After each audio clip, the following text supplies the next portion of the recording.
माँ माटी मानुष की पार्टी तृणमूल के माध्यम से, दीदी के आशीर्वाद से और अभिषेक के समर्थन से और उनके गाइडेंस से हमारे 29 एमपीज जीत करके आए, सब तृणमूल माँ माटी मानुष के नाम पर।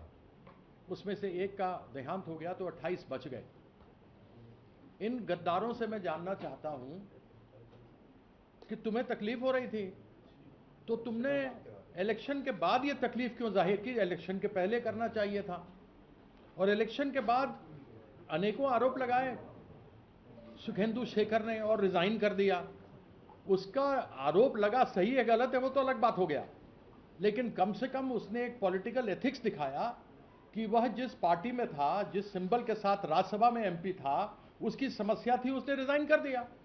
तुम्हारे में भी अगर पॉलिटिकल एथिक्स है तो तुम भी रिजाइन कर दो उसकी तरह और आ जाओ बीजेपी के टिकट पर लड़ने के लिए।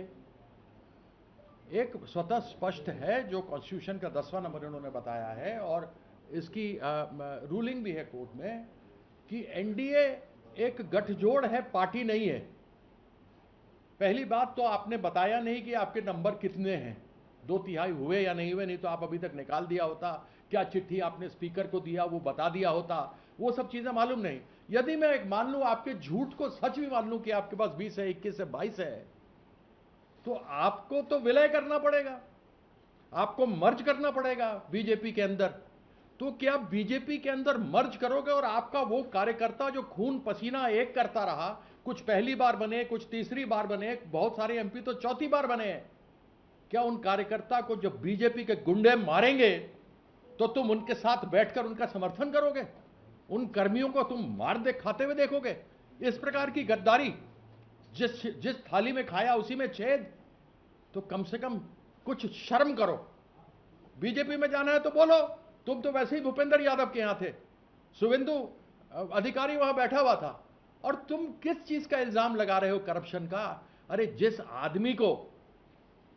आदमी को कैमरा पर देखा गया, नरेंद्र मोदी ने भाषण से बोला, क्या लाए हो, पैसा लाए हो, लाओ लाओ लाओ, कुछ इधर रखा कुछ इधर रखा, ये नरेंद्र मोदी का है, मेरा नहीं है। उसको तुमने उधार का सिंदूर अपने मांग में बीजेपी और आरएसएस बना करके 5 लाख का ब्राइब लेता हुआ, रिश्वत लेता हुआ देखा गया। उस उधार के सिंदूर को तुमने आरएसएस और बीजेपी ने अपने मांग में सजा लिया। तुमने तो ऐसे उधार का सिंदूर अपनी मांग में उड़ीसा में, बंगाल में भी किया, असम में भी किया। तो तुम किसकी बात करते हो? तुम में जरा भी गैरत है, तुम में जरा भी मोरालिटी है, तुम्हारे में जरा भी प्रॉपराइटी है, तो खड़े होकर के बोलना कि हम तृणमूल के नहीं हैं। और तृणमूल के कार्यकर्ता अगर तुम्हारे क्षेत्र में मार खाएंगे तो ये कल्याण दा है, इनके नेतृत्व में हम वहां जाएंगे, उनके साथ खड़े होंगे, क्योंकि गद्दारी नहीं करते। और जब वक्त ये ऐसा आया हुआ हो, जब हमें हराया गया, हम हारे नहीं बंगाल में,